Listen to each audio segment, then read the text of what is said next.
네, 여러분 안녕하십니까. 먼저 인사드리겠습니다. 저는 이삼의 부회장을 맡고 있는 이상률입니다. 인사드리겠습니다. 저는 경찰 공무원으로 36년간 공직을 하고 제주경찰청장과 경남경찰청장을 마치고 지난 4.13 총선에 뛰어들었습니다. 여러 가지 상황으로 인해서 경선을 못 해보고 여러 경험을 했습니다만 더 큰 경험이 된 것으로 생각을 합니다.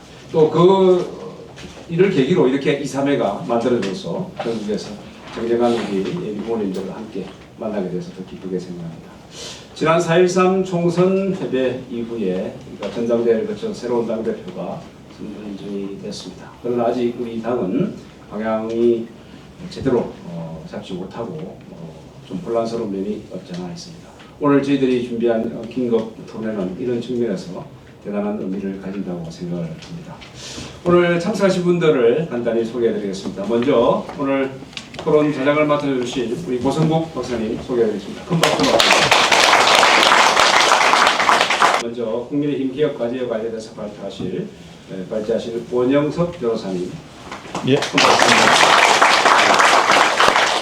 두 번째 주제는 탄핵 저지, 법률권 투쟁 노선에 대하여 우리 도태우 변호사님 발제해 주시겠습니다. 세 번째 주제는 방송 3법 폭주 대비 국민 여론전 방향에 대해서 이영풍 KBS 전 대표께서 말 그대로 오늘 토론회 앞에 긴급이라는 수식어가 붙었습니다. 이만큼 지금 돌아가고 있는 작금의 상황이 녹록지 않습니다.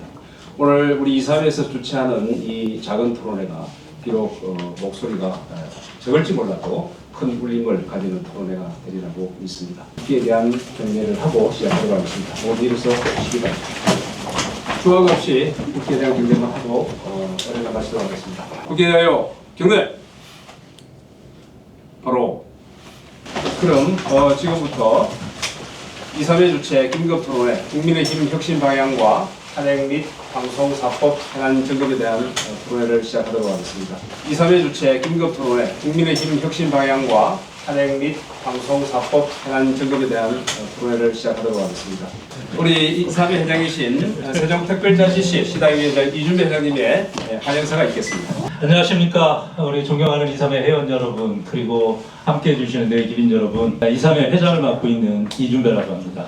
저희가 4.10 총선 이후에 또 우리 당내 경선 전당대회를 끝내고 이렇게 긴급하게 토론회를 개최할 수밖에 없었던 여러 가지 이유가 있습니다. 이런 긴급 토론회에 함께해 주신 모든 분들께 또 2·3회 회장으로서 진심으로 감사의 말씀을 드리고요. 특별히 이 토론회에 짧은 시간에 세 분의 발제자께서 아주 밀도 깊은 그런 발제 그리고 내용을 가지고 오늘 여러분들께 우리가 앞으로 윤석열 정부의 성공을 위해서 어찌 해야 될지에 대한 아마 길을 찾아가는데 중요한 아마 순간이 되지 않을까 생각이 듭니다. 요즘 몸값이 대한민국 최고의 몸값을 자랑하시는 우리 고성국 박사님을 좌장으로 모시고 오늘 저희가 이 토론회를 한다는 건 여느 정치 모임에 정치 단체에서 볼 수 없는 그런 훌륭한 분이십니다. 이런 분이 오늘 여러분들과 함께 발제 그리고 좌장으로서 해안 깊은 오늘 이야기가 진행되리라 생각이 됩니다. 얼마 전에 민주당이 13조의 현금살포법을 기어이 강행 그리고 단독으로 처리를 했습니다. 예산 편성권이 여러분들 잘 아시겠지만 행정부에 있다고 명시가 돼 있고 이런 이원적 요소가 다분한데도 불구하고 차제의 여당과의 한치의 협의조차 없이 이 무지막지한 폭주를 하고 있습니다. 전형적인 포퓰리즘은 국가 재정 악화는 물론 국가 신인도에도 상당히 심각한 하락을 불러올 뿐입니다. 정부의 경기 부양책을 협조해서 지금은 국민 민생에 더 집중해야 될 그런 때임에도 불구하고 협조는커녕 오히려 빚을 내서 망국의 길로 가는 그런 현실에 저희들이 직면해 있습니다. 법치주의를 파괴하고 민주주의는 오고 가고 없이 계속 후퇴하는 이 작금의 상황을 2·3회는 굉장히 신중하고 위험하게 보고 있습니다. 또한 이런 민주당의 독주 그리고 법치를 무시하는 이런 행태를 저희 2·3회는 강력히 규탄합니다. 존경하는 2.3회 회원 여러분, 그리고 기빈 여러분, 오늘 토론회는 더불어민주당이 국민에 주신 권한을 방송 장악, 탄핵, 방탄저지, 포퓰리즘을 빙자한 사익 구현 등의 열을 올리고 있음을 지적하고, 그리고 상황이 이럴수록 우리 스스로 이 존재의 의미를 찾고 만들어가야 한다는 한마음 한뜻으로 만들어지고 준비한 토론회입니다. 하지만 많은 것이 우려스럽고 안타까운 상황입니다. 이렇게 정부의 예산 편성권마저 무력화하는 법 위에 있는 극악무도한 자들로부터 나라와 그리고 국민 그리고 대통령을 지켜야 될 당대표가 대통령의 고유 권한인 사면권에 이러쿵저러쿵 하며 광복절 특별 사면의 찬성이니 반대니 하는 것 또한 지금 민주당이 국회에서 하는 짓과 다를 바가 없지 않겠습니까? 한동훈 대표가 지금 해야 할 일은 윤석열 정부와 일체인 집권 여당의 당대표로서 윤석열 정부의 성공을 최우선으로 해서 모든 것을 해야 합니다. 또한 자유와 공화의 가치를 기반하여 국민을 위한 유능한 정책 정당으로 거듭나도록 화합의 정치를 통해 당의 극심한 분열을 극복하고 당원과 지지자들을 통합하는 일에 집중해야 할 것입니다. 끝으로 오늘 이 귀한 자리 함께해 주신 모든 분들께 다시 한번 진심으로 감사를 드리고요. 덥고 그리고 습합니다. 비도 많은 장마철에 여러분들 안전하게 그리고 건강하게 활동하시길 기원하겠습니다. 고맙습니다. 2022년 3월 9일 이 대통령 선거에서 기적적으로 윤석열 정부를 탄생시켰습니다. 윤석열 대통령 당선자는 2022년 5월 10일 대통령에 취임할 예정이었습니다. 2달간의 인수위 기간이 진행됐는데 대통령에 취임도 하기 전에 종북 주사파들이 윤석열 퇴진을 외치면서 촛불을 들고 나왔습니다. 이게 한국 정치의 현실입니다. 새 대통령이 뽑히고 새 정부가 출범하면 새 대통령 새 정부의 국정 이념과 국정 철학을 구현하기 위한 최소한의 조치들이 시행이 됩니다. 꼭 필요한 정부 조직 개편, 꼭 필요한 예산 확보, 꼭 필요한 몇몇의 핵심 입법이 이루어지고 아무리 극악무도한 야당이라도 3개월에서 6개월 정도는 새 대통령의 국정 철학과 이념을 존중해서 또 대선 승리를 존중해서 협조하게 되어 있습니다. 그런데 지금 더불어민주당과 종북 주사파들은 그 어떤 것도 하지 않고 지금까지 일방적으로 윤석열 대통령을 비난하고 매도하고 공격해오고 있습니다. 우리 윤석열 정부를 출범시킨 우리 자유파 국민들은 대통령을 뽑았는데 새 정부를 출범시켰는데 변하는 게 왜 하나도 없냐. 지난 2년 동안 정말 답답했을 겁니다. 그런데 가장 답답해했던 사람은 윤석열 대통령이었을 거라고 저는 생각합니다. 그래서 여러분들이나 저 우리 자유파 국민 모두가 다 총선을 이기기만 하면 그동안 하지 못했던 걸 다 할 수 있다. 이래서 그 어느 때보다도 총선 승리에 대한 절절한 염원과 기대를 담아서 총선을 준비했어요. 그 점에서도 저는 가장 절박하게 총선 승리를 기원했던 사람이 윤석열 대통령이었을 거라고 생각합니다. 그런데 여러분들 잘 아시다시피 넉 달 전에 정말 충격적인 패배를 또 당했습니다. 헌정사상 가장 처참한 패배를 당했습니다. 그래서 22대 국회가 시작된 후 하루도 빼놓지 않고 더불어민주당, 조혁당을 비롯한 종북 주사파들이 하루도 빼놓지 않고 특검, 탄핵 그리고 도저히 받아들일 수 없는 온갖 악법들을 밀어붙이고 있습니다. 지금 윤석열 정부와 국민의힘은 딱 하나 대통령의 제의 요구권에 의지해서 그 좌파들 야권의 무도한 공격에 맞설 수밖에 없는 상황이 됐습니다. 이런 정말 절체절명의 위기 상황 속에서 우리 2.3회가 출범했습니다. 대통령과 국민의힘이 똘똘 뭉쳐서 대응하지 않으면 언제 대통령을 잃을지 모른다. 언제 정권이 다시 무너질지 모른다. 8년 전에 그 악몽이 언제든 다시 재현될 수 있다. 이런 절박한 위기의식을 담고 대통령을 지키고 윤석열 정부를 성공시켜서 2년 후 지방선거, 3년 후 대선 정권 재창출을 향해 가자. 이런 일념으로 2.3회가 출범했다고 제가 생각합니다. 그런데 단순히 그런 2년 후, 3년 후, 또 4년 후 23대 총선만을 겨냥한 출범은 아니었다고 저는 생각합니다. 2.3회 출범식 때 2.3회 회원들의 선언은 자유주의와 공화주의와 반포퓰리즘이었습니다.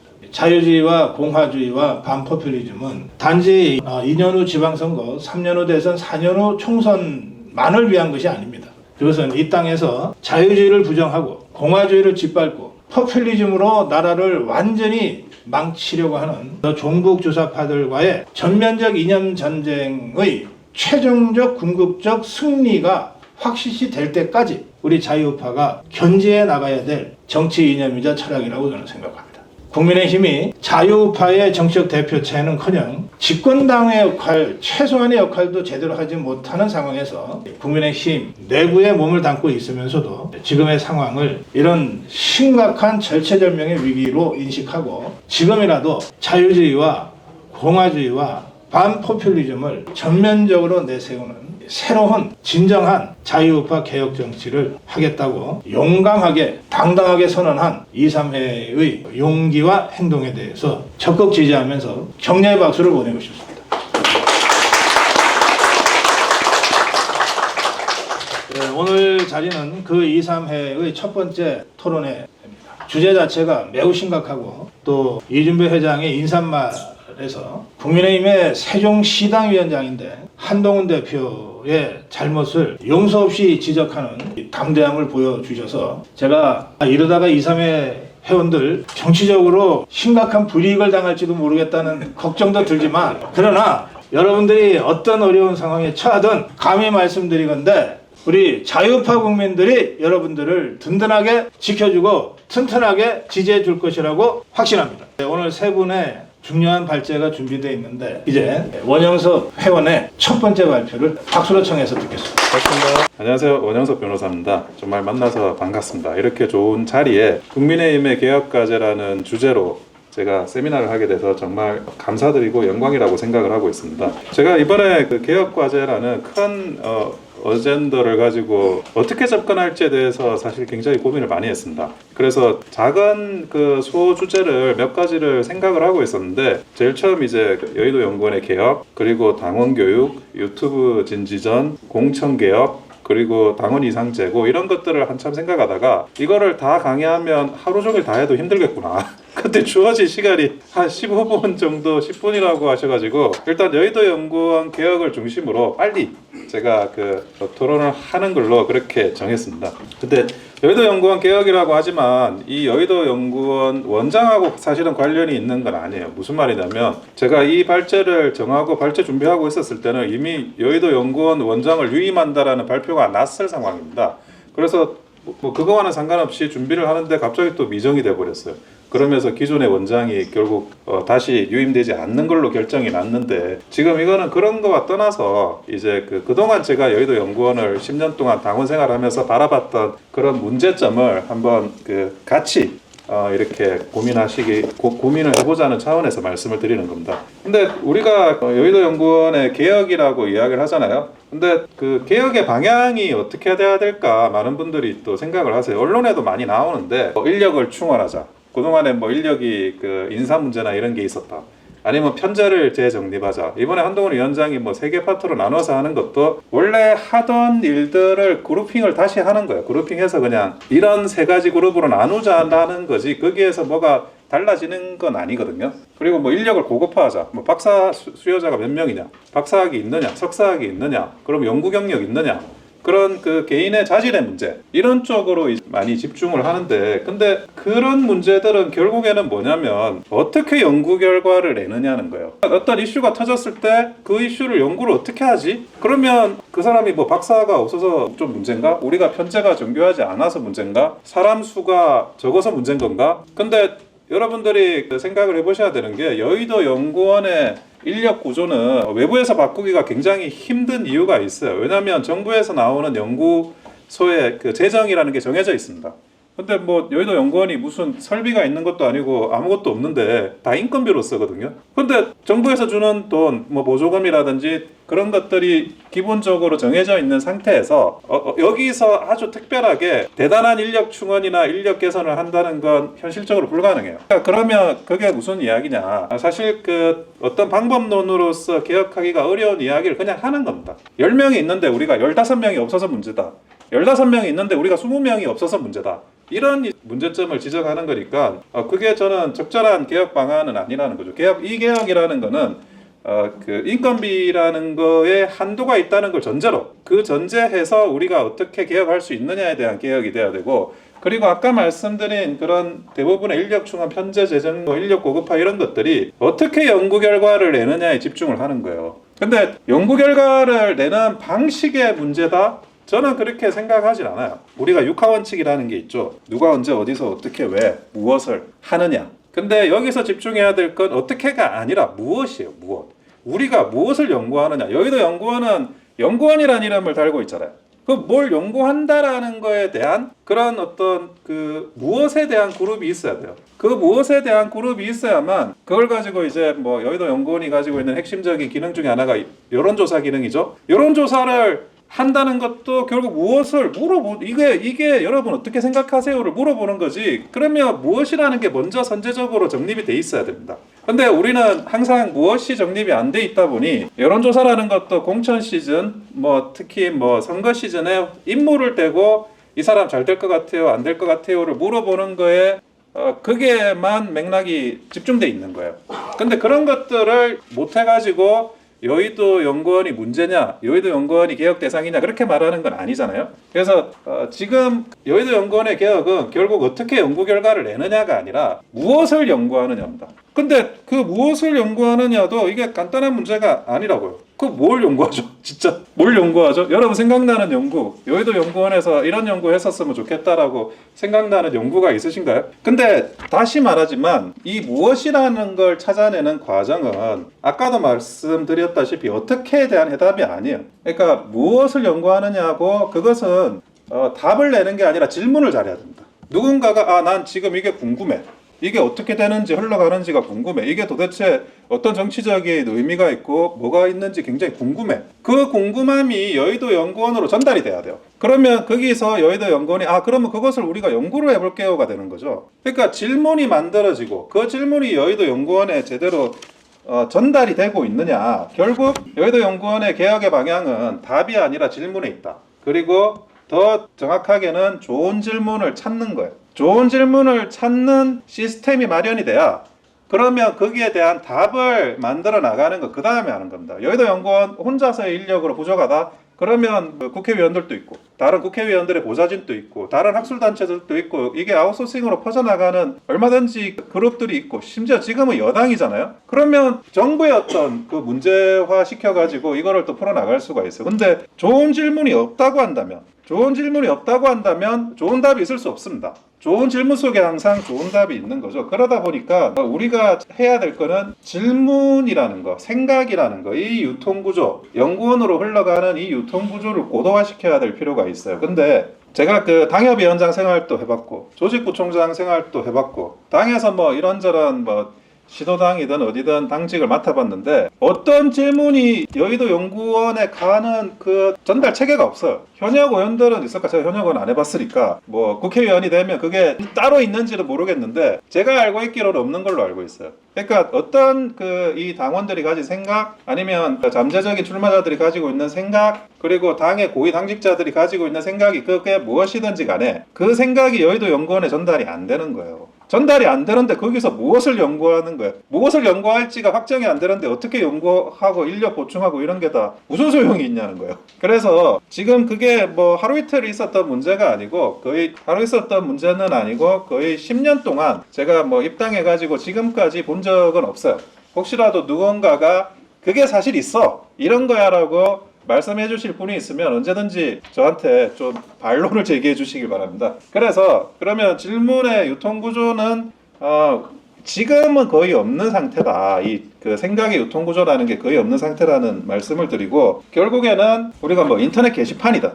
그게 대통령실이든 저는 여의도 연구원에 질문을 던져야 될 사람들이 우리 당의 내부자들이라고만 생각하지 않습니다. 오히려 대통령실이라도 정부라도 이게 그 이슈가 여의도 연구원이 연구를 하기에 적합한 이슈라고 한다면 그 질문에 대해서 모두가 여의도 연구원으로 질문을 던져줘야 됩니다. 지금 이 초록색의 화살표가 보이죠? 사실은 이 초록색 화살표를 어떻게 진짜 만드냐 이게 사실 진짜 여의도 연구원을 개혁하는 방안이라는 거죠. 좋은 질문이란 그러면 뭐냐? 질문이 그러면 유통구조를 통해 여의도 연구원으로 많이 전달이 됐어요. 수많은 그 질문들이 생각들이 이거 연구해 주십시오라고 해가지고 이게 궁금해요라고 전달이 됐을 때 그러면 또 선별하는 문제가 생기지 않습니까? 그래서 좋은 질문을 선택해서 좋은 생각을 선택해서 그걸 연구를 해야 되는 거예요. 그런데 물론 이제 여의도 연구원 또 자체적인 게시판이 있습니다. 이게 지금 그 여의도 연구원 정책 제안의 게시판이 있어요. 보시면 이제 뭐 이달의 최대 공감 제안이 농촌의 소멸을 막을 농촌관리 종합 정책을 촉구함. 그러니까 이거는 이제 이 여러 제안들 중에 제일 좋은 제안이라고 나온 거죠. 그리고 뭐 공휴일 및 일요일 어린이 보호구역 속도 위반 단속 뭐 이런 것도 있어요. 자, 그러면 이 질문들은 이 제안들은 좋은 질문들인가? 연구를 할 만한 좋은 생각들인가? 하는 문제를 또 다시 봐야 되는 겁니다. 그러면 아까와 같은 이런 제안들을 대통령실에 전달하거나 정부에 전달하면 더 편하죠. 이거를 지금 여의도 연구원에서 연구를 해야 되나요? 아까 말했던 그런 하트가 붙는 좋은 정책 제안들이나 이런 것들은 전달이 된 거예요. 어떤 질문과 생각이 여의도 연구원에 전달이 됐는데 그걸 여의도 연구원에서 연구할 거냐 아니면 정부로 토스할 거냐. 근데 사실은 이 대부분의 제안들은 정부로 토스할 것들이에요. 그러면 토스하면 끝나고 우리는 뭐지? 여의도 연구원은 다시 우리는 전달을 하는 그냥 그 통로인가? 그러면 우리는 CPU라는 건 필요 없죠. CPU가 필요가 없으면 다시 또 인력을 보강할 필요가 없어. 우리가 판단해서 분석해서 선택하지를 않는데 왜 인력 보강이 필요하냐고요. 던지면 되지 그냥. 자, 그러면 그럼에도 불구하고 여의도 연구원이 해야 되는 것들이 저는 있다고 생각합니다. 그게 뭐냐? 일반 정책이 아닌 정당 소속 연구기관은 그래서 무엇을 해야 되나는 이 질문이 다시 생기게 되는 거예요. 저는 정무적인 질문, 정무적인 생각이라고 그 정답을 좀 드리고 싶어요. 이게 무슨 말이냐면 정무적이지 않은 건 얼마든지 그 정부에서 정책으로 연구하면 돼요. 그런데 정무적인 정책은 또는 그게 정책이 아니더라도 정무적인 파트는 여의도 연구원 당에서 이걸 해야 된다는 거죠. 그러면 이제 다시 또 질문이 또 생기는 거예요. 그럼 정무는 뭐냐? 그러니까 제가 그 예시를 좀 들면 빵은 갈라도 빵이지만 아기는 가르면 아기가 아닙니다. 그러니까 인사 문제는 그래서 정무예요. 사람을 가룰 수 없으니까. 1순위, 2순위 후보자 2명 있다 그래서 두 사람의 장단점을 반씩 잘라서 결합한 제3자가 만들어질 수 없잖아요. 그러니까 인사는 정무고 그리고 정책도 정무적인 게 있습니다. 뭐 예를 들어 미국만 하더라도 낙태 문제예요. 매번 낙태 문제로 낙태가 옳냐 아니냐의 문제로 대선 때 싸웁니다. 총기 유대 옳냐 아니냐의 문제로 또 싸워요. 그러니까 매번 싸우고 전선이 만들어지는 정책이 그게 바로 정무적인 정책이고 그런 정무적인 정책들이 선거에 영향을 미치는 정책이에요. 전선이 만들어지니까. 그러니까 그럼에도 불구하고 어떤 정책이 정무적이냐는 이거는 정무 감각이 있는 사람만이 사실은 선별할 수 있는 거예요.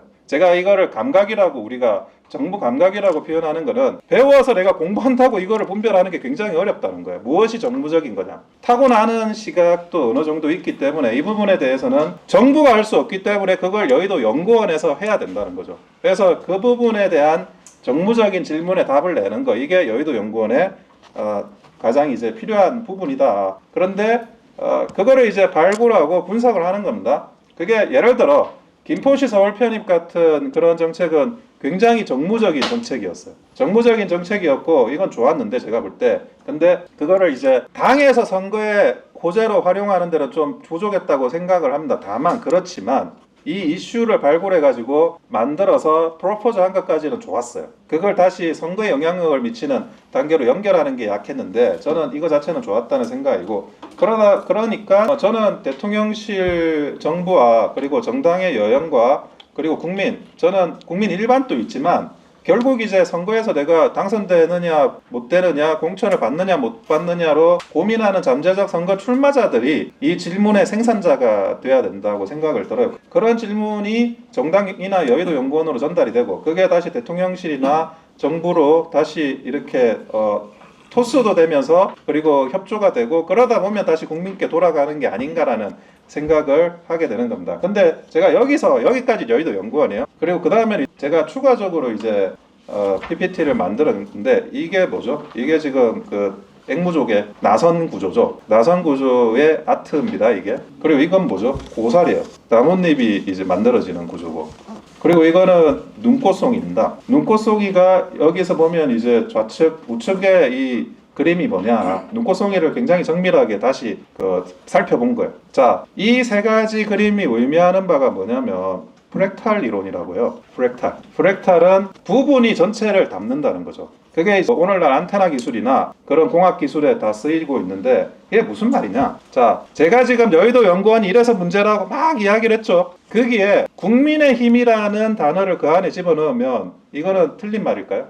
같은 말이에요. 국민의힘에 여의도 연구원 빼고 다른 요소는 내가 말한 걸 전부 다 아주 훌륭히 구현하고 있는데 여의도 연구원만 그걸 못하냐? 그렇지 않죠. 여의도 연구원이 그러면 가지고 있는 문제가 사실 이 국민의힘이라는 정당이 가지고 있는 전체 문제의 조그만 하나의 닮은 하나의 부분입니다. 이게 프랙탈 이론처럼 같다는 거예요. 그래서 제가 여연의 개혁이 국민의힘의 개혁하고 연동이 돼 있다는 거는 여기에서 있는 맥락이 개선될 때, 그리고 국민의힘이 개선될 때 여연도 개선되고 여연이 개선될 때 국민의힘이 개선된다.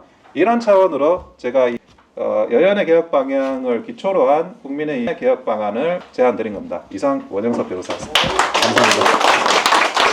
제가 어제 제주도 가서 고성노TV 시청자들하고 현장에서 모임을 가졌는데, 제가 현장 모임을 할 때마다 많은 분들이 질문을 하세요. 저는 왜 내가 이 질문에 답을 하고 있어야 되는지 늘 스스로 좀 그런 생각이 드는데, 세 가지 질문이 있었어요. 문재인이 이재명이 언제 집어넣냐?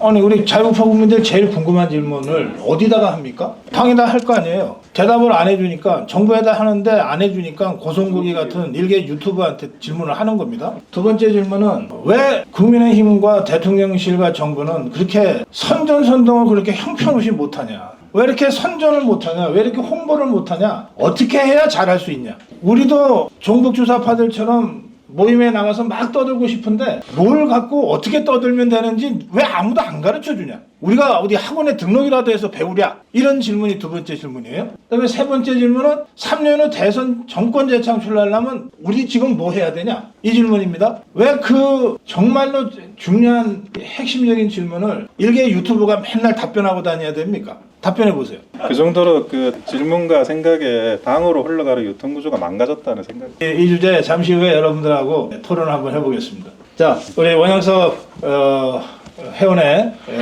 아주 멋진 발제였습니다. 박수로. 네, 다음에는 도태우 변호사입니다. 탄핵 저지 범여권 투쟁 노선에 대한 도태우 변호사의 발표를 듣겠습니다. 네, 안녕하십니까, 도태우입니다. 좋은 질문을 해야 된다는 너무 공감 가는 이야기고요. 오늘 그래서 탄핵 저지 범여권 투쟁 어떻게 해야 되느냐, 이런 질문을 숙제로 이렇게 주셨던 것 같습니다. 질문은 좋은데 답을 좋게 하고 있는지는 제가 잘 모르겠습니다. 네, 나름 노력한 걸 보겠습니다. 크게 이제 세 파트인데, 우선 탄핵과 개헌이라는 것이 맞물려 있다는 거고, 그 다음에 두 번째는 가상 경로에 대해서 한번 생각해 본 거고요. 세 번째, 우리처럼 이제 자유체제를 지키고자 하는 사람들의 선택 방향에 대해서 이렇게 한번 살펴보겠습니다. 먼저 첫째로 이제 탄핵 좀 너무 우려먹었기 때문에 이것을 개헌이라는 다른 이름을 들고 와서 동전의 앞뒷면처럼 쓰고 있다. 결국 본성을 보면은 체제 변혁, 체제 변성을 하려고 하는 것이다. 그러니까 대통령을 물러나게 한다, 대통령의 임기를 단축시킨다.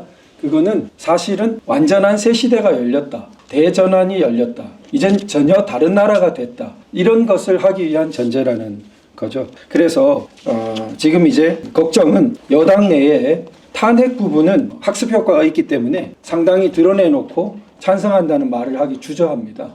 그러나 개헌에 대해서는 늘 언론이 이렇게 물으면은 나 개헌에 대해서 많이 열려 있습니다, 이렇게 하는 것이 상당히 더 다수일지도 모릅니다. 이런 부분이 굉장히 우렸습니다. 사실은 왜 그렇다고요? 두 개가 다 동전의 앞뒷면 똑같은 건데, 그러니까 똑같은 것을 아침에 하면은 싫다고 저녁에 하면 좋다고, 이런 거랑 마찬가지 모순된 거라는 거죠. 자, 그래서 그렇게 되는 이유는 현 지도부를 포함해서 야권 세력의 핵심이 체제 변혁, 체제 변성 세력이라는 점을 모르거나 인식이 약하거나 또는 이를 애써 부정해가지고 결국 이용되는 것은 마찬가지 결과입니다. 그러니까 결과적으로 체제 변혁, 체제 변성 세력에 대해 이용된다는 건데요. 그럼 이용이 되어서 이제 가상 경로를 우리가 한번 생각을 해 본다면은, 이제 저희도 8년간이나 학습을 하다 보니까 공식이 한 4가지 있는 것 같아요. 탄핵 공식, 이건 제가 그냥 붙여본 건데요. 탄핵 공식은 첫째, 여성을 공격한다. 둘째, 무속과 연관짓는다. 샤머니즘. 셋째, 가짜 뉴스를 무차별 폭격한다. 넷째, 반드시 성문을 여는 자가 있다. 이렇게 안에서 문을 여는 거죠. 안에서 여는 자 없이는 이게 성공이 안 됩니다. 그러니까 이 공식 네 가지가 지금도 보시면은 아주 작동을 많이 합니다. 여성을 공격한다. 영부인을 집중적으로 공격하고 있습니다. 어떻게든 심심찮게 무속이 등장합니다. 이건 정권 초부터 지금까지 계속해서 나옵니다. 세 번째, 가짜뉴스. 뭐 말할 것 없고요. 네 번째, 안에서부터 문을 여는 자. 이게 개헌이라고 써놓고 보면은 1위로 넘어갈 수 있는 여지가 커지겠죠. 그 다음에 이제 우리가 그 경로를 생각해 볼 때 반드시 대통령의 이미지를 나쁘게 합니다. 불통, 오만, 무능. 그래서 그렇게 하기 위해서 계속 악법을 던지고 지속적 거부권을 유도하고 인사권에 대해서 어떻게든 꼬투리를 잡고 청문 당연 불채택, 결론 이미 정해져 있습니다. 당연히 불채택하고 그 다음에 언론 탄압, 노조 탄압 이런 이미지를 더 씌우고 그 다음 마지막 심각한 건데요. 제가 관찰하기에는 어떤 무언가 저는 확인은 못했지만 양산되는 어떤 소스가 있는 것 같아요. 집권 초부터 그러니까 후보 시절부터 지금까지 제가 볼 때는 그 영부인에 의해 대통령이 조종된다. 이런 식의 마치 옛날에 탄핵 때 인형 들고 박 대통령 최서원 씨에 조종된다. 이런 것과 비슷하게 아주 국민들은 싫어할 수밖에 없죠. 그런 프레임을 계속 세뇌시킨다. 그 다음에 굵은 것이 국정을 마비시키려고 그러면 이제 우리 탄핵 개헌으로 다가가는 거죠. 그래서 그 여러 가지 온갖 위헌적인 청문회 그리고 탄핵 남발, 안전사고 덮어씌우기 그 다음에 언제든지 일어날 수 있는 물류대란 대파업 그 다음에 계속적으로 할 수 있는 동원시위 그 다음 사법부의 무력화와 동조 한없는 지연 이런 것들이 작동되고 이 다음에 또 하나는 정치에 대해서 혐오를 불러일으킵니다. 자기들도 혐오되는 거 아니냐? 상관하지 않습니다. 전체적으로 정치판을 혐오스럽게 만들어야 됩니다. 왜냐하면 그렇게 되면 마지막에 어떤 감정을 불러일으키냐면 참을 수 없다. 이런 죽이 되든 밥이 되든 이거 뭔가 끝내야 된다. 이런 막장 감정을 불러일으키려는 거죠. 그러니까 그 자기들이 항상 막장으로 몰고 가기 위해서 이름도 개를 붙입니다. 그래서 개싸움 조국 때부터 뭐 개싸움 어쩌고 그 다음에 하필 꼭 이름을 이렇게 붙이고 개싸움을 만들자는 거죠. 그리고 몸싸움 폭력 이런 거 유도하고 극단적 대립정치 유도하면 결국은 국민들이 고개를 흔들면서 어떻게든 이건 끝나야 된다. 뭘로? 개헌으로. 이렇게 이제 자기들의 성공 시나리오가 되는 거죠. 그러면은 우리가 이제 체제 수호 세력의 입장에서 봤을 때는 가장 중요한 것은 대통령의 굳건한 의지라고 생각됩니다. 다른 게 갖춰져도 만약 대통령이 무너지면 버틸 수 없습니다. 첫째 요건은 대통령이 굳건한 의지를.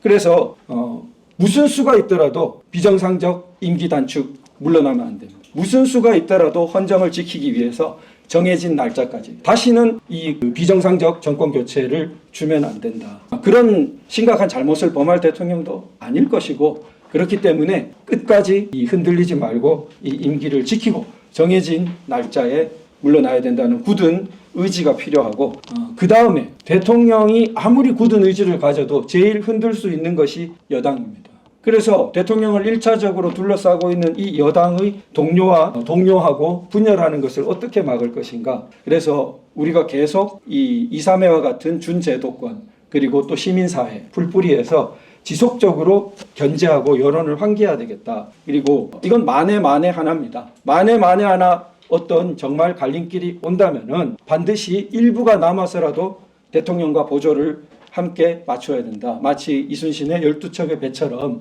그렇게 맞춰야 된다. 저는 만약 불행하지만 만에 하나 그런 사태가 온다면 이 12척의 배로 남은 이 섹션이 대한민국을 다시 한번 일으키고 반드시 미래에 승리할 것이라고 확신합니다. 그래서 우리가 이런 유사 사태에서 굉장히 지금부터 제가 중요하다고 생각하는 것은 리더십의 질적인 고양입니다. 지난 8년 전에 아픈 사태를 보면은 제도권이 흔들리고 무너졌을 때 너무나 다른 대안적인 리더십의 모양이 약하기 때문에 100만 군중이 나와도 힘으로 결집이 너무나 안 됩니다.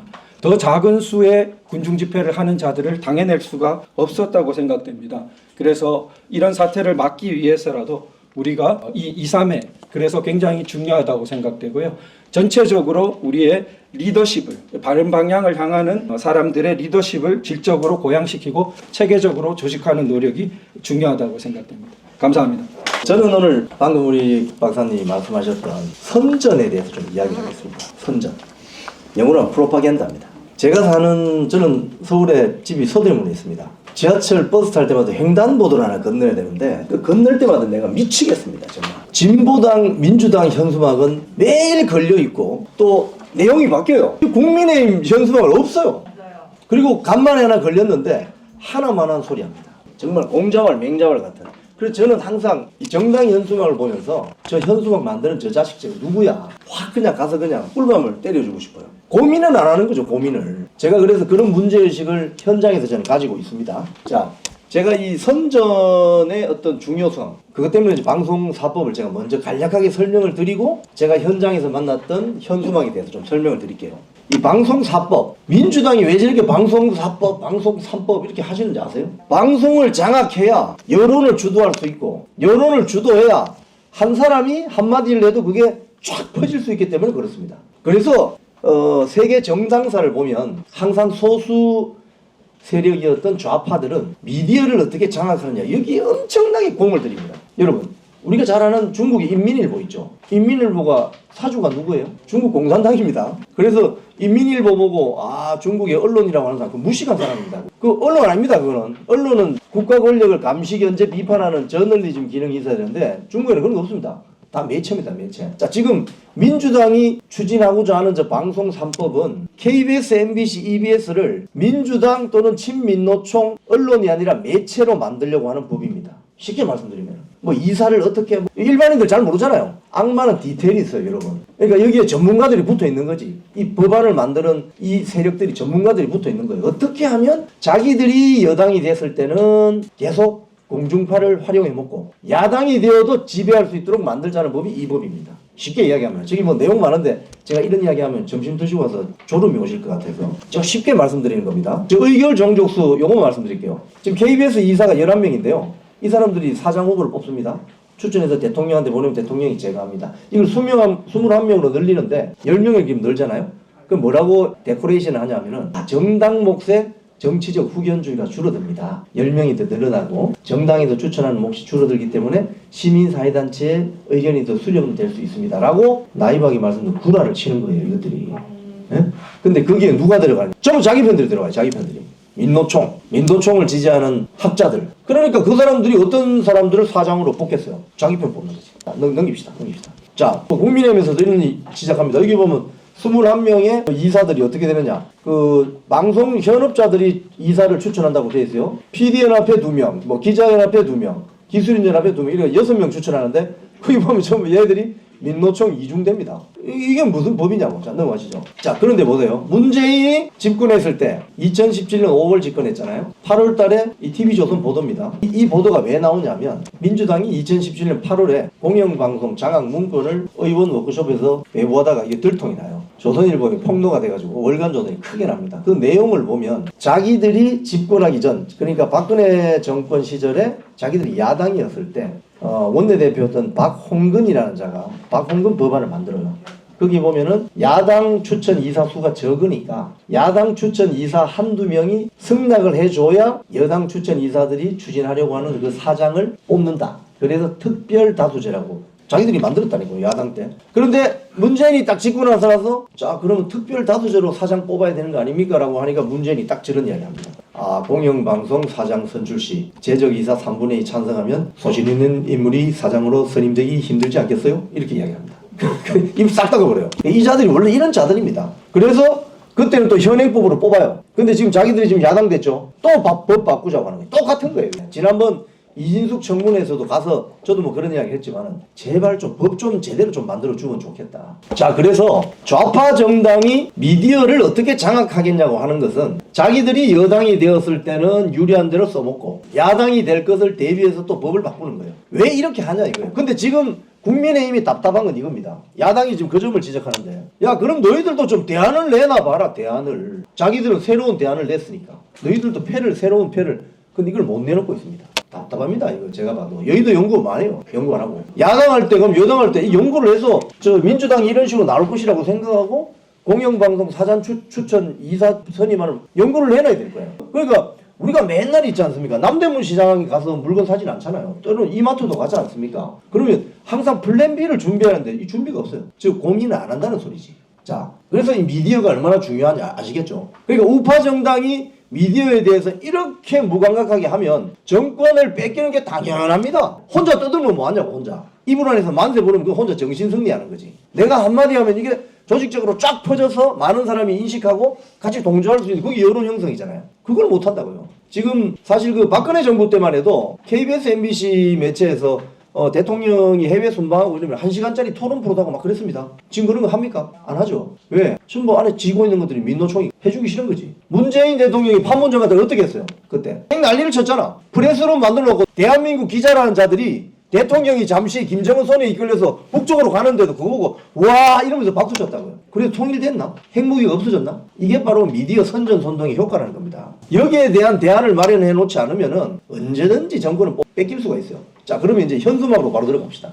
우리하고 친근한 이야기. 세 가지 기준으로 한번 봤습니다. 구체성, 흥미성, 시사성.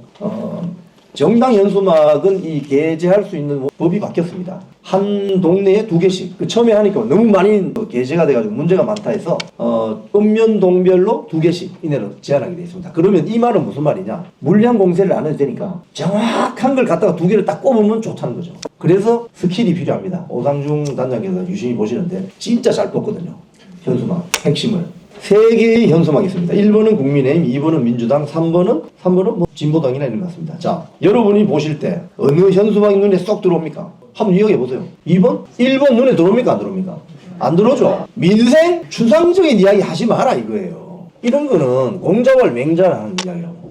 이 현수막은 제가 추적을 해보니까 중앙당에서 내려준 거래. 그러다가 그 지역구 국회의원 사진만 붙여가 나오는 거지. 그러니까 제가 홍보국 쪽 관계자한테 물어보니까 현수막을 게재하는 방법은 2가지래요. 지역구 국회의원이 알아서 다는 방법이 있고 중앙당에서 일괄적으로 내려준대요. 저거는 뭐예요? 중앙당에서 일괄적으로 내려준 거지. 민생은 국민의힘. 거기다가 지역구 국회의원 사진 붙인 거예요. 이거 요즘요 유권자들이 얼마나 눈높이가 높은지 아십니까? 넷플릭스 본다니까요. 지금 우리 대한민국 유권자들이. 넷플릭스 보는 유권자들한테 40~50년 전 하던 저런 현수막이 먹히겠냐고 저게. 또 보세요. 2번째. 또 똑같죠? 민생은 국민의힘. 근데 민주당하고 진보당은 또 그 사이 바꿨어 내용을. 자 보세요. 너무 빨리 넘어가시네. 빨리 끝내라 이 말입니다. 아니 그게 자 스톱. 그들만의 정부 정청래. 밑에 보면 핵폐수 자극적이잖아요. 눈에 쏙 들어오잖아 저게. 저 대통령에다가 또 우길기 배경에다가 이게 뭡니까? 토착여부다 이 말이지. 이게 현수막 하나만 봐도 이 안에 무슨 생각이 들어 있는지가 다 정교하게 설계가 되어 있는 겁니다. 근데 일본 제외 저 설계 있어요. 저거 이데올로기 뭐 필로소피 있어요. 디자인 있어요. 디자인도 진짜 촌스러워요 저거. 시골에 무슨 저 마을 이장 선거하는 거 똑같다니까 저거. 저런 현수막을 보면 젊은 친구들 특히 국민의힘에 왜 젊은이들이 호감을 덜 느끼냐. 저거 보세요 저거 디자인. 저거 보면 확 짜증이 안 납니까? 다음 넘어가 보세요. 이 김현 그 유명한 김현 이번에 과방위에서 딱 보세요. 윤 정권 방송 장악 중단. 저기 까만 그림자 된 거 저 누구예요 저거? 아시겠죠? 누군지. 저런 장치들을 현수막에 다 넣어놓는 겁니다. 또 넘어가시네. 그러니까 현수막을 하나 만들어도 굉장히 고민해서 만드는 거예요. 민주당 세력은. 근데 저는 궁금해요. 저걸 누가 디자인하지? 누가 아이디어를 낼까? 저 다 옛날 운동권 했던 애. 그런 애들 아니겠습니까? 자 다음 넘어가보시죠. 자 이거는 제가 사는 동네의 진보당. 저 친구가 현수막을 엄청 부지런히 걸어요. 쟤는 그냥 보고만 있으면 불쾌해져. 출근할 때마다 나와요. 엄청 부지런해요. 제가 아마 저 국민의힘 나와서 물론 당됐을 텐데. 여기 보세요. 대통령 얼굴을 중간에 넣고 폭염, 인사 참사, 극우, 노조 탄압, 국민 폭발. 하고 싶은 말 싹 들어가 있죠. 현수막은 이렇게 만들어야 되는 겁니다. 자극적으로 양념 팍팍 쳐가지고. 자, 넘어가 보십시오. 자, 이거 한번 보십시오. 이 흥미성. 제가 지금까지는 구체성을 이야기했고 흥미성. 4개의 현수막이 있는데 어디가 제일 흥미롭습니까? 이완용. 대한민국 국민 중에 이완용 모르는 사람 있습니까? 대중들이 아는 단어를 써야 된다고요. 대중들이 아는 단어를. 이완용 이러면 일단 나쁜 놈이잖아. 이완용 나쁜 놈인데 부활인가? 누가 부활했지? 윤석열 정권. 결론이 딱 나와 있지 않습니까? 현수막이. 그 저것만 보면 윤석열 정권 정말 나쁜 정권인가 보다. 이렇게 되는 거죠. 자, 그 다음에 밑에 또 공화당도 하나 있네. 우리는 속았습니다. 저건 너무 거의 30년 버전이고 그 밑에 보세요. 외교, 우리의 원칙은 오직 국익. 이런 건 교수님들이 학생들한테 강의하는 겁니다. 보고 있으면 그냥 하품이 나와. 하품 나오세요? 예?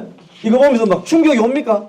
외교 우리의 원칙은 오직 국익이다. 이게 충격이 옵니까? 현수막을 보면 일단은 스톱 하면서 볼 수 있는 충격을 받아야 되잖아요. 그 충격이 오냐고 이게. 하품 나온다니까. 이완용의 눈이 다가니까 이 횡단보도 건너는 사람들 건너면서 이완용의 부활 저것만 보고 지나가 버린다. 바로 이겁니다. 이거. 흥미성이 없어요. 나홀로의 현수막. 이 나홀로 1번이 2번이 나홀로입니다. 그 다음 한번 봅시다. 자, 쫙 보세요. 어느 현수막이 먼저 쫙 들어옵니까? 눈에. 두 번째, 경로당 냉남 낭비. 비 오죠. 이제 비 오면 이거 딱 옷차림을 보세요. 이 겨울이 다가오는 그 계절이죠. 아니면 4월이나 5월쯤. 그럼 날씨가 쌀쌀하죠. 그러면 경로당 또는 냉난방비. 이게 대중들하고 가까운 이야기잖아요. 이거는 꼭 필요한 곳에 쓰겠습니다. 꼭 필요한 곳 어딘데? 이게 무슨 소리 하는 거예요 지금? 현수막 하나 만들어도 고민이 없어. 고민이. 약자복지 민생예산. 이게 너무 추상적이라고요. 쓰는 단어들이.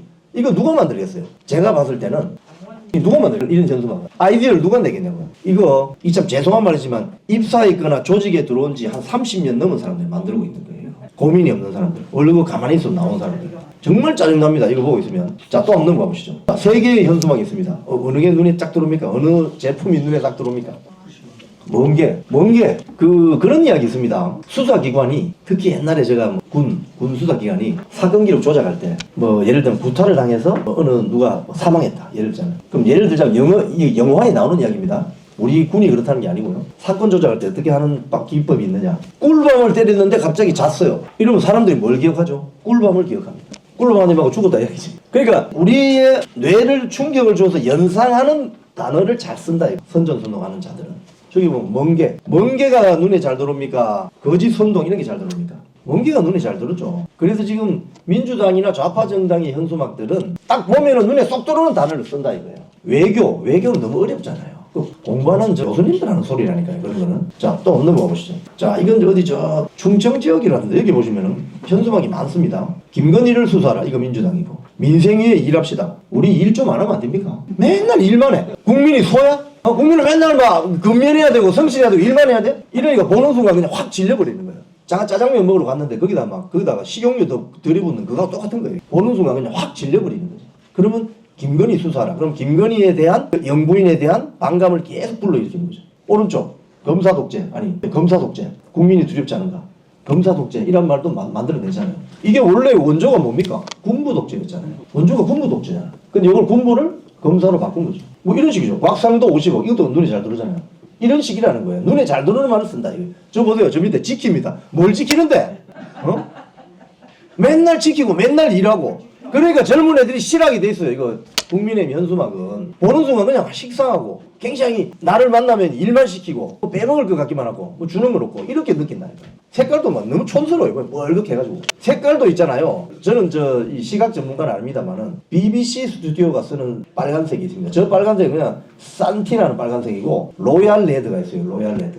그 영국에 2000% 있죠. 그게 자세히 보면 로얄 레드입니다. 좀 그런 색깔 쓰면 안 되나 저거? 돈도 얼마 차이 안 날 텐데. 자, 넘어갑시다. 자, 시사성 이제 마지막 시사성. 이거는 우리 이준배 회장님. 자, 대통령이 해외 나가면은 체코 원전 24조 원 수주했는데 이 칭찬해 줘야 되는 거 아닙니까? 그럼 이걸 딱 아침에 출근하는데 보십시오. 24조 원 윤석열 대통령 한 건 했네. 이거는 준단 말이에요. 메시지가. 이건 뉴스성. 그죠? 다른 건 몰라도 수출 쾌거. 옆에 오른쪽에 잘생겼다. 그럼 이러면서 횡단보도 지나가는 거예요. 현수막이라는 건 용도가 그렇습니다. 우리 대통령 체코 가서 24전 원전 잘했네. 그러면서 조금 더 고민하는 사람은 문재인 나쁜 사람 이렇게 되는 거죠. 이게 똑같습니다. 우리 이준배 당협위원장님 박수 한번 더 치십시오. 국민의힘 현수막 중에 모범을 찾을 수가 없어. 여기 보면 이재명을 디스하는 방법도 이런 식으로 하면 됩니다. 저 이제 신호등에 서 있죠. 사람들이 출근하다가 저걸 딱 보게 됩니다. 한 사람이 피켓을 들고 있고 피켓 잘 안 보여요. 그 위에 현수막을 봤더니 민주당의 아버지는 이재명이라는 거 다 알지 않습니까? 월요일에 어디 가느냐? 위증교사 의혹 재판 수원지방법원. 화요일날 대장동 저게 수원지방법원이에요. 금요일날 공직선거법 중앙지법. 대북송금 저건 또 수원지법. 그럼 이 사람이 제대로 일을 할 수 있겠나라는 생각을 하죠. 그럼 이재명을 아주 효과적으로 비판할 수 있는 현수막이다 이거죠. 이런 고민 이 고민을 누가 있겠습니까? 본인이. 가령 저걸 고민 없이 홍길동 당협위원장 같으면 예를 들자면 민주당 재판만 받다가 끝나나 이러면 재미없지 않습니까? 구체적이고 시사적이고 흥미롭지 않잖아요. 이거 3개가 다 들어가 있는 거예요. 자, 다음. 자, 이거는 나름 서로 치고받은 케이스입니다. 정순심판 더 글로리가 드라마죠. 더 글로리 드라마를 많이 보실 때 이게 나온 거예요. 그럼 정순신이라는 사람 누군지 아시죠? 그러면 민주당이 연진아 네 아빠도 검사가 이러니까 밑에 뭐라고 했습니까? 지어지었으면 막 감방 가야지. 이건 좋은 거예요. 이런 식으로. 이거는 드라마를 본 누군가가 아이디어를 낸 거예요. 이거 색깔도 좀 괜찮고 괜찮은 것 같아요. 자, 그리고 이 야당 시절에 국민의힘이 앞에 자유한국당 시절에 오히려 자유한국당 시절에 배가 고프고 아주 목이 타니까 저런 현수막이 나온 것 같아요. 구체성, 흥미성, 시사성 1사3피 보세요. 북한 핵 규탄 유엔 결의안 기권 밝혀라. 세죠? 아주 임팩트가. 현수막, 저런 현수막 좋은 겁니다. 자, 넘어가 보시죠. 이것도 좋습니다. 이건 사진이 좋은 건데 이 사진 한 것으로 그냥 모든 걸 말해줍니다. 이 사진으로 현수막 사실은 와, 국회의원들은 배지 달고 맨날 검은 차만 타니고 다니는데 들 누워가지고 완전히 난리 났네. 주먹도 불끈지네. 나경원 뭐 어디서 많이 본 사람들 누워있네. 민경욱도 있고 1다3피. 자, 그 다음. 자, 피해야 할 프로파간다. 절대 하면 안 되는 거. 해머들면 안 됩니다. 이거는 선진화법 위반입니다. 해머들면 안 됩니다. 이건 2008년도 이야기입니다. 이거는 제가 맛배기로 한번 보여드리는 겁니다. 두 번째, 자, 날라다니면 안 됩니다. 강기갑. 이거는 뭐 강기갑 당시 통진당 의원이죠. 비례대표.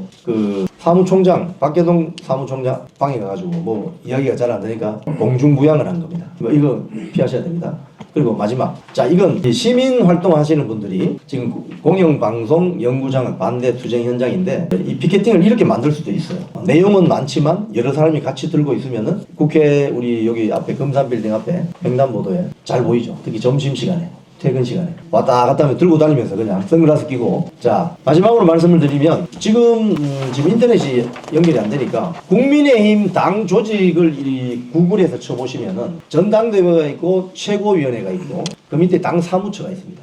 당 사무처가 있고 왼편으로 당 사무총장 밑에 홍보본부장이라는 자리가 있고 당 사무처의 홍보국이 따로 있어요. 제가 취재를 해보니까 이 현수막은 당 홍보국에서 만든대요. 만들어서 일괄적으로 보내주면서 중앙당 당 사무처 홍보국에서 보내주는 현수막은 중앙당에서 예산을 쓰고 지역구 국회의원이 내거는 현수막은 지역구 국회의원이 건대요. 현수막 하나 대충 여러분 가격은 어느 정도 하는 거 아시죠? 한 5만 원은 합니다. 5만 원. 그러면 100개 달면 500만 원입니다. 그래서 보통 지역구가 뭐 여러 가지 뭐 사정은 좀 다르겠지만 달면은 그래도 한 50에서 100개는 달겠죠. 이 비용의 문제도 있고 특히 중앙당 홍보국이 당 사무처에 있는 홍보국이 잘해줘야 됩니다. 근데 잘해줘야 되는데 당 사무처의 홍보국이 별로 힘이 없을 것 같아요. 기부 표상 보면은 저 밑에 그냥 옛날에 40-50년 전에 민정당 시절에 관제 동원하던 시절에 현수막 야 이거 갖다 붙여 이러면 새마을운동 현수막 갖다 붙이는 그 조직인 것 같다니까요.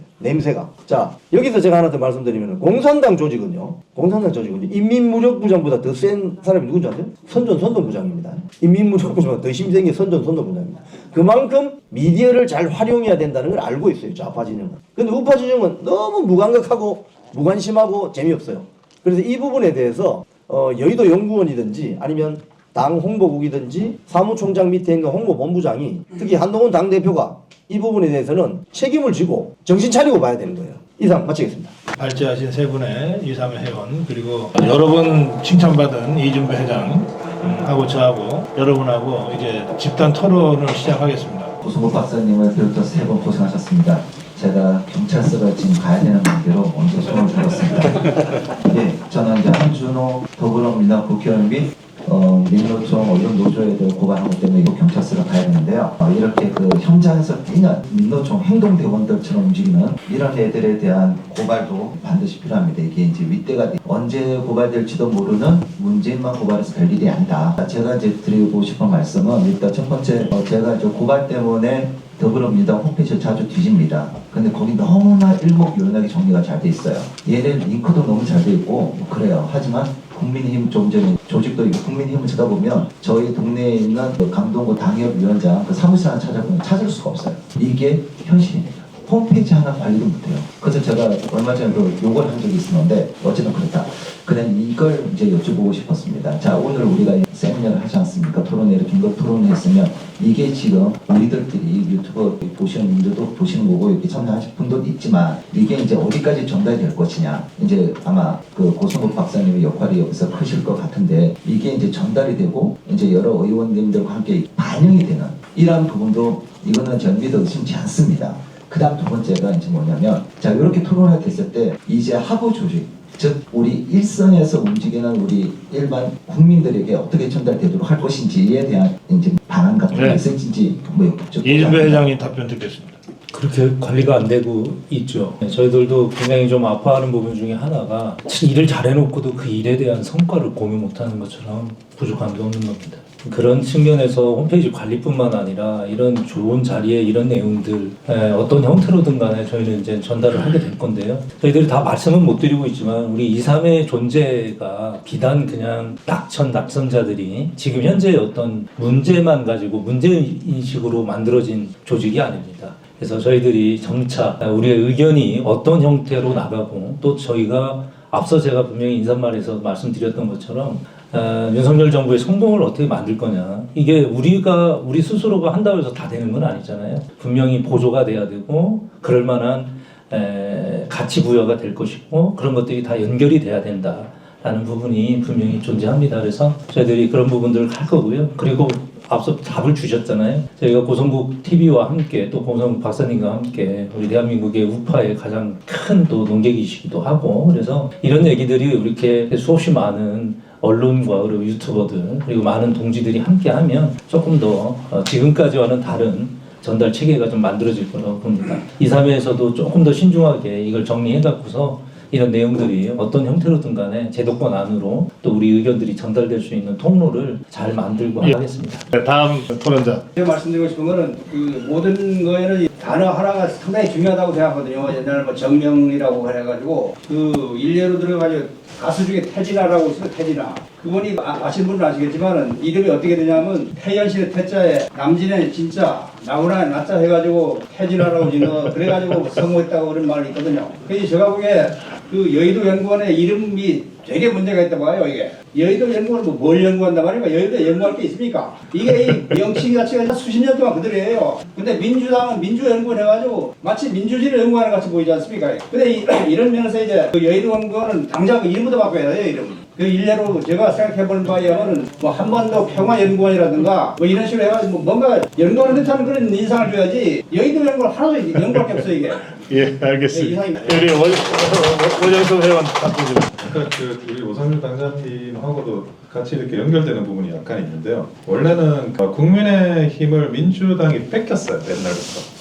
여의도 연구원이 먼저 존재하고 그리고 나서 민주연구원이 만들어지고 당 사무처 공채조직 시스템도 원래 보수당에서 먼저 만들어지고 그리고 나서 민주당이 그걸 뒤따라왔거든요. 근데 지금은 그 사실은 우리가 민주당을 뺏겨야 할 부분이 굉장히 많습니다. 이거를 디테일하게 이야기를 하면 자존심도 상하고 공개적으로 말을 할 부분이 아니라서 그런데 근데 그 민주당의 체계 중에 굉장히 뛰어난 게 없고 뭐 홈페이지부터 해가지고 그래요. 그래서 여의도 연구원이 원래는 민주연구원보다 훨씬 더 권위가 있는 조직이었습니다. 근데 그게 이름이 뭐 문제라면 또 고민해 볼 필요는 있을 것 같아요. 근데 지금 그 많이 약해진 부분이 분명히 있고 그러다 보니까 이름부터 바꿔라. 뭐 당명 또 이름 몇 번을 바꾸는데 잘 안 됩니다. 그렇게 생각하실 수도 저는 있을 거라고 저는 보여지고요. 다만 그 체계 자체는 더 정교하게 가져가야 될 부분이 아까 그 오상종 단장님 말씀하셨는데 지금 발표한 거는 생각이 정당에 전달되는 구조인데 정당에서 만들어진 게 다시 국민한테 전달되는 구조는 더 복잡해요. 그래서 제가 유튜브 진지전이나 당원교육이나 당원 이상제고나 이런 거에 그런 거를 좀 녹이려고 했는데 그러려면 책 한 권 나와야 돼서 다 설명을 못 드렸습니다. 근데 적어도 이제 민주당 따라잡기를 그런 정당 체계 내 그거를 해야 될 상황이 냉정한 현실입니다. 과거에 이렇게 정책을 따라잡는 건 좀 다른. 제가 2007년이죠 대통령 선거 때 그 당시 자유한국당 특강을 간 적이 있는데요. 제가 그때 하여튼 전국의 모든 당협의 위원장 부위원장들이 다 참석한 1000명 단위 강연이었는데 제가 질문했어요. 홍보위원회 운영하고 있는 당협이 있으면 손들어보라고 했어요. 3명 손들더라고요. 그러니까 자유한국당 지금 국민의힘도 비슷할 텐데 당협 안에 여성위원회 있어요. 청년위원회 있어요. 그 두 개가 거의 대부분일 거예요. 그러니까 홍보위원회라고 그러니까 홍보라는 개념 자체가 없었던 거예요. 이게 7년 전인데 지금 뭐 나아졌을 것 같지가 않습니다. 그러니까 결국 중앙당에서 낡은 홍보 컨셉 가지고서 당협에다가 내려보내는 거를 그냥 받아서 개척하는 정도가 지금 국민의힘 당협의 홍보 수준이라고 할 수밖에 없는 상황이고 그 실태는 우리 이영품 회원이 잘 사례로 설명을 했습니다. 그러니까 이건 그냥 부분적으로 뜯어고쳐서 될 차원이 아닙니다. 이거 완전히 허물고 다시 지을 정도의 전면적인 개편이나 아니면 사실은 그냥 고쳐 쓰는 게 더 힘들거든요. 새로 만드는 것이 훨씬 쉬울 정도의 아주 심각한 이런 상태가 지금의 국민의힘이다. 저는 개인적으로 그렇게 느낍니다. 자, 다음 토론도. 우리가 이기려면 저걸 성공해야 이길 거 아닙니까? 우리가 8 올림픽 봤잖아요. 근데 지금 국민의힘은 싸우지 않습니다. 자리만 지켜요. 그래가지고 어떻게 이길 겁니까? 예, 알겠습니다. 자, 어느 분이 좀 말씀, 우리 회원님. 네. 좀 싸워 부탁드립니다. 네, 고맙습니다.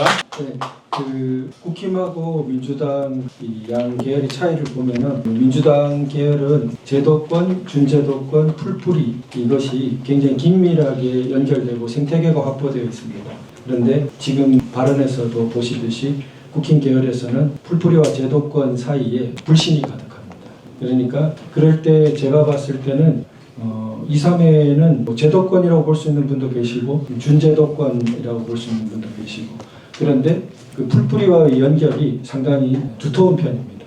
그것이 굉장히 강점이고 국힘의 미래라고 생각합니다. 풀뿌리와 신뢰관계를 가지면서 그 긴밀하게 연결하고 또 그것이 준제도권이 두텁게 둘러싸고 제도권 영역에까지 서로 유기적으로 해서 바꿔야만 오늘날 좌파 좌익에게 점령된 한국 제도권 현실을 바꾸고 나라를 바꿀 수 있지 않겠나 그렇게 생각됩니다.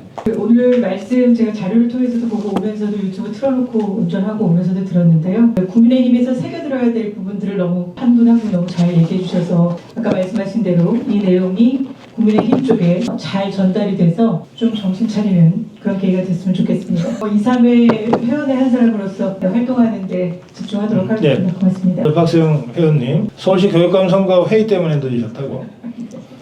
조 의원이가 곧 아마 교육감에서 하면 될 거예요. 예, 사법적으로. 그러면 이번에는 우리 자유파 후보 단일화가 됩니까?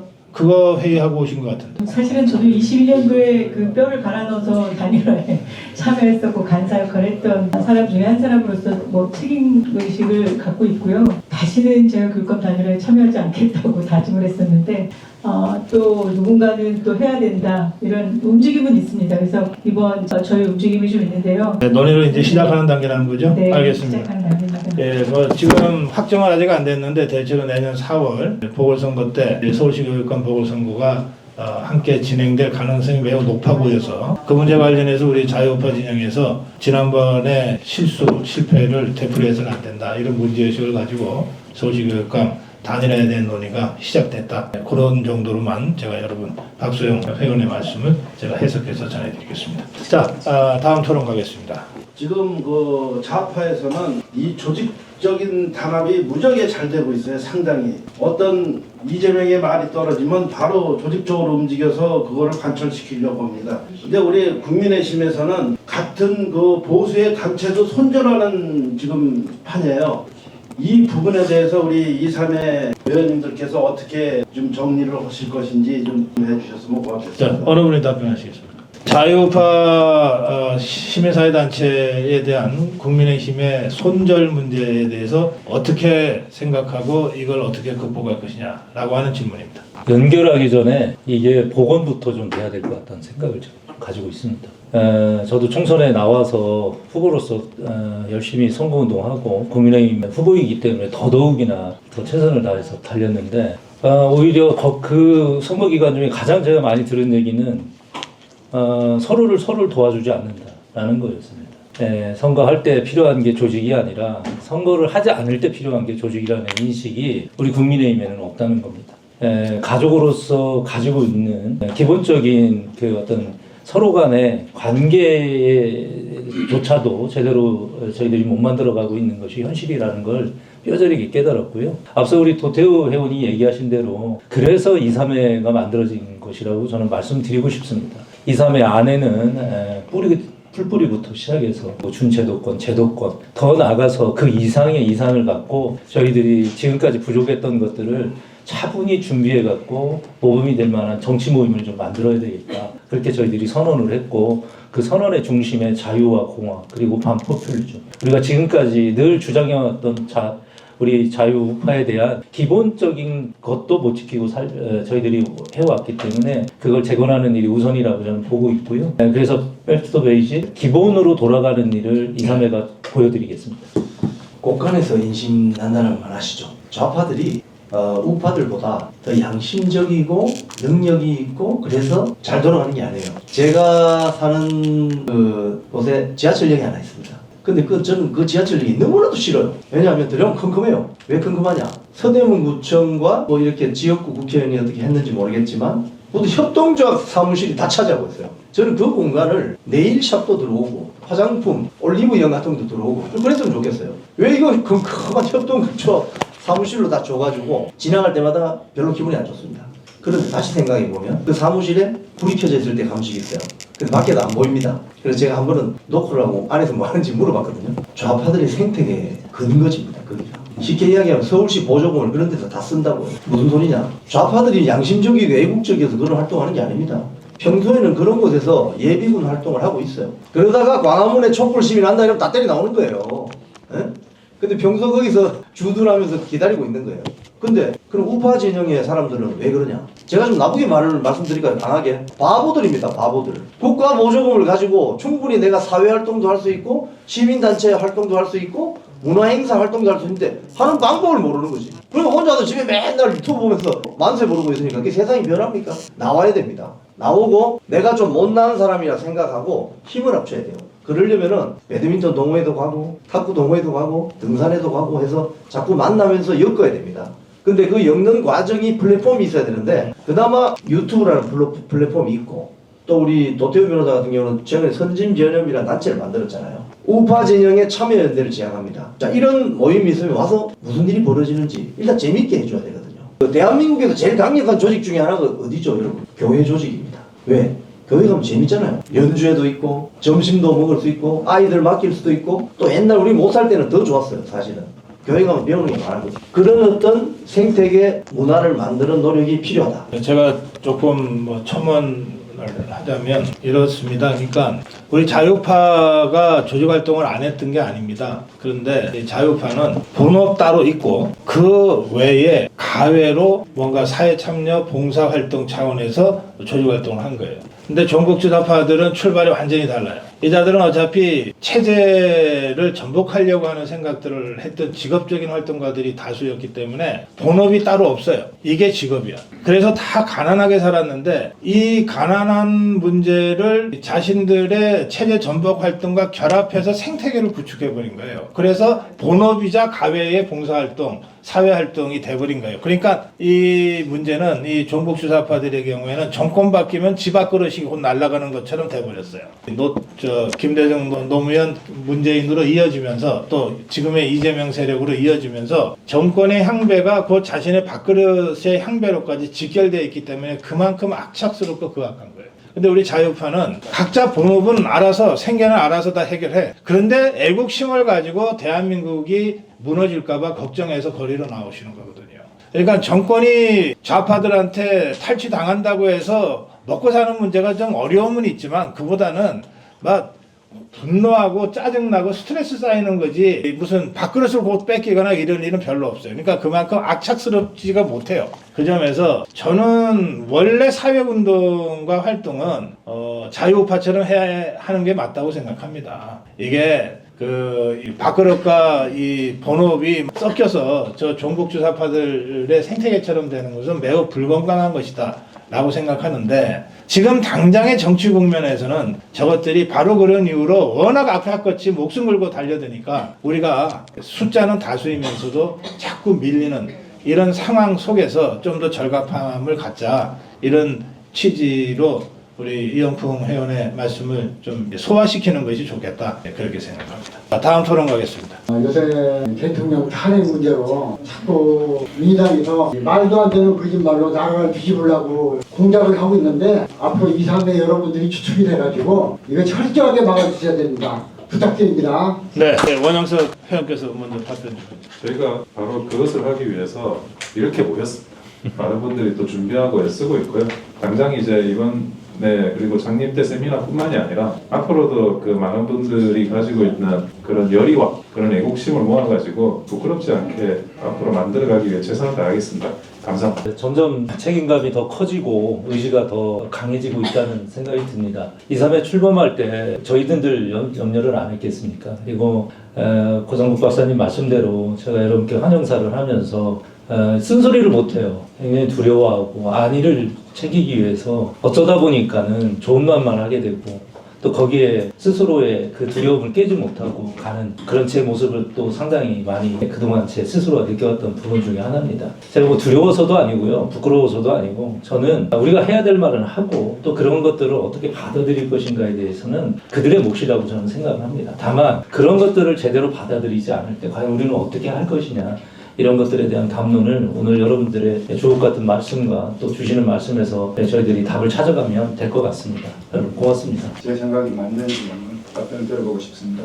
첫 번째는 우리가 과연 특히 국민의힘이 현재 지도부를 포함해서 또 아니면 아주 시민들이 어느 만큼 절박감을 가지고 있는지 거기에 대해서 어떻게 평가하고 있는지 제가 보기에는 진정성이나 절박감에서 상당히 아직도 어디까지 가야 바닥을 볼 건지 거기에 대해서 좀 우려스러워서 질문을 드리고 또 하나는 아까 또 여러분들이 말씀하셨는데 이 조직이 됐든 어떤 하나의 생명이 됐든 이게 전부 다 유기적으로 작동을 해야 이게 살아남을 수가 있거든요. 그래야 경쟁력도 확보가 되고 그리고 거기에서 어떤 성과가 나올 수가 있는데 지금 연결 상태가 아주 안 좋은 것 같습니다. 특히 나무로 비유하면은 한 뿌리가 있으면은 줄기가 큰 줄기가 하나라야 되는데 만약에 줄기가 두 개로 벌어진다든지 해가지고 열리지도 않는데 이게 따로 갈라진다면은 이거는 정말 생존할 수 없다고 봅니다. 그런 데 대해서 유기체적인 결합력을 정말 제대로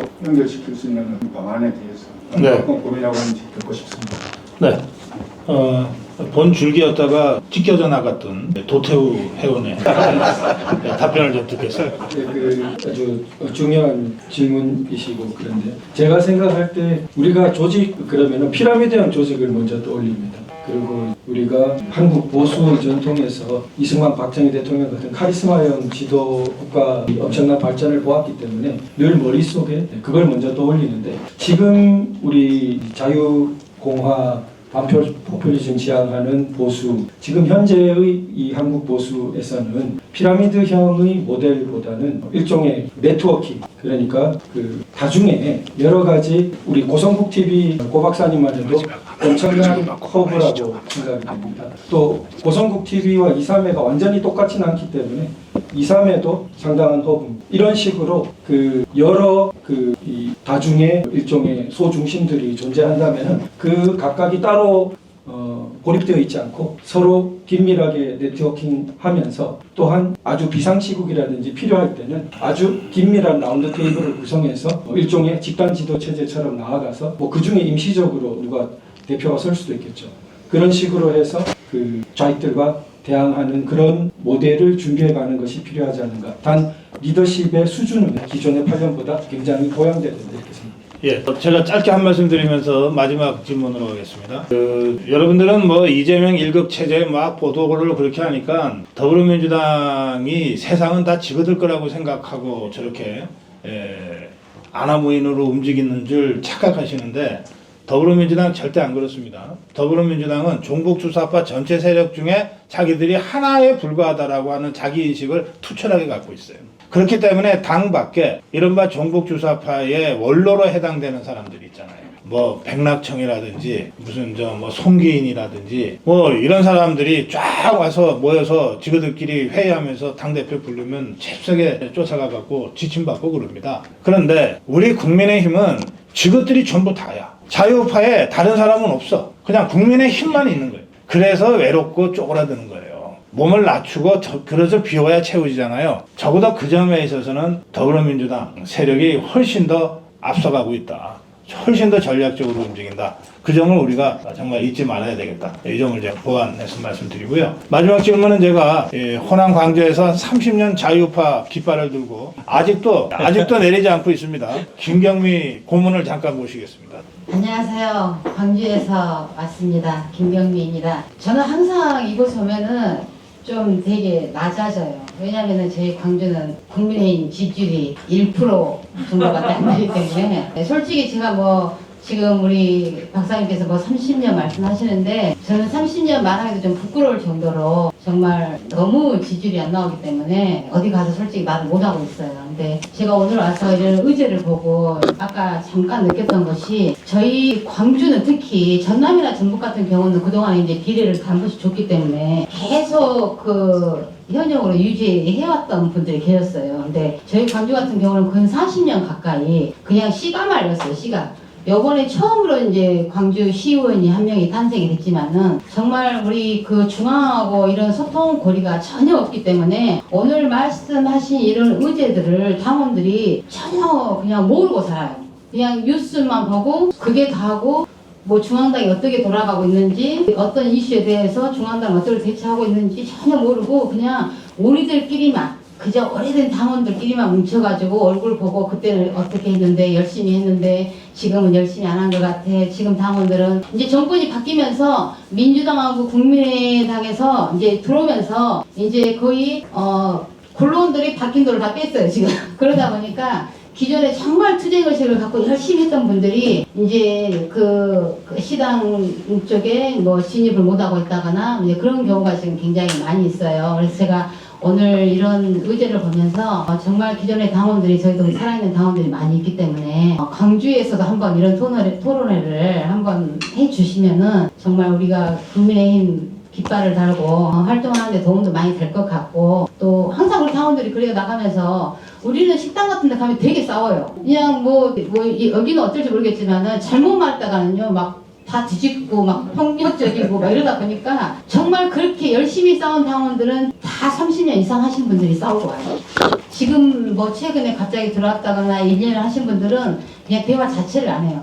근데 이제 식당 가가지고도 막 이재명을 옹호한다고 하면은 막 기를 쓰고 싸우거든요. 근데 그렇게 싸우는 것도 중요하지만은 우리가 뭔가를 알고 또 싸우는 것이 더 중요하기 때문에 오늘 토론하신 이런 의제를 가지고 광주에서 한 번만 좀 해주시면은 굉장히 저는 큰 도움이 될 거라고 생각합니다. 감사합니다. 우리 김경미 고문이 공식적으로 제안하신 것 같은데 우리 이준배 회장 답변하셔야 되겠습니다. 진짜 어디 막 아픈 손가락 있다고 하잖아요. 정말 아파요. 특히 이제 전라남도 광주 이쪽은 뭐 열심히 우리 동지들이 싸우고도 있지만 또 한편으로는 또 굉장히 많은 비난도 받는 것도 사실이고 계속 30년 동안 그 수없이 많은 희생과 노력을 다 했는데도 불구하고 그 지지율조차 하나 10단위로 올리는 게 이렇게 어려울까 하는 이런 생각들이 들 정도로 참 뭐라고 뭐 거기를 험지다 사지다 이렇게 표현할지 못할 정도인 것 같습니다. 그래서 뭐 저는 뭐 늘 불러주시면 당연히 가야 되고 또 그 안에 그 프로그램도 스케줄도 있었어요 저희도.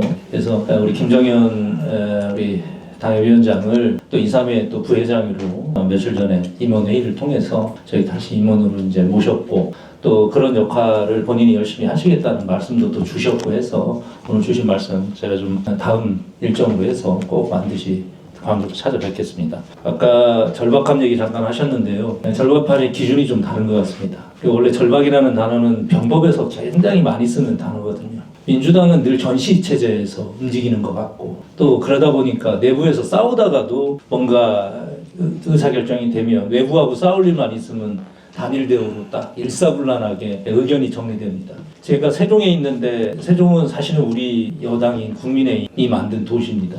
근데 어느 날부터 노무현의 도시로 시작해서 이제는 이해찬이 도시로 불리고 이해찬이가 실질적으로 세종에 있거든요. 여기를 수없이 많은 민주당 친구들은 다 옵니다. 와갖고 무언가를 받아가고 무언가 문제가 있으면 자기들끼리 이해찬이 한마디로 정리를 해버리고 저는 우리 당에 위계가 없는 게 굉장히 안타까운 것 중에 하나입니다. 그래서 2·3회는 저희가 위계를 만들려기보다는 진지를 구축하는 데 저희는 노력을 하려고 해요. 저희 스스로의 진지를 구축해서 우리 안에서 단일 대우의 모습으로 아까 우리 도태우 변호사 얘기했듯이 반드시 집단 지성을 이용해서 문제를 해결해 나갈 수 있는 이 퀄리티 있는 국민의힘 그리고 보수 여당의 모습을 보여줘야 된다. 그래서 그렇게 하겠습니다. 이제 오늘 토론회 마무리하겠습니다. 조금 전에 이준배 회장 마무리 말씀 중에 집단지성이라는 단어를 쓰셨는데 이게 이제 오해가 좀 있습니다. 좌파들 용어처럼 잘못 알고 있어요. 집단지성. 좌파는 집단지성을 발휘하기가 불가능한 집단입니다. 북한에서 집단지성 얘기하면 바로 총살입니다. 유일 신인 김정은이 많이 결론 내리고 교시할 수 있는 곳이거든요. 거기 어디 감히 집단지성을 갖다 댑니까? 더불어민주당의 집단지성 얘기하면 바로 탈락입니다. 거기 아버지가 있잖아요. 어디 아버지한테 감히 대들어요, 지성으로. 좌파들은 집단지성이 불가능한 집단이에요. 근데 우리 자유우파는 각각 서로 생각도 다르고 개성도 뜻한데 모여서 토론함으로써 집단지성의 발현을 통해서 가장 올바르고 현명한 길을 찾아 나가는 세력이거든요.